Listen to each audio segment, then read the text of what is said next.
भ आ भा ग भाग, र आ रा त रात, ग आ गा र गार।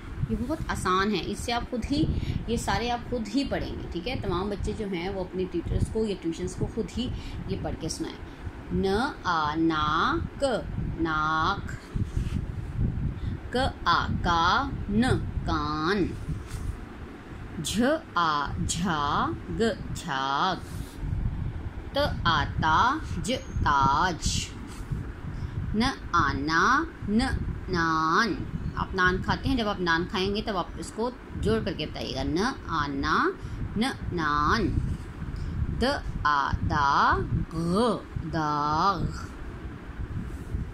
ब आ बा ल बाल, श आ शा ख शाख, प आ पा न पान।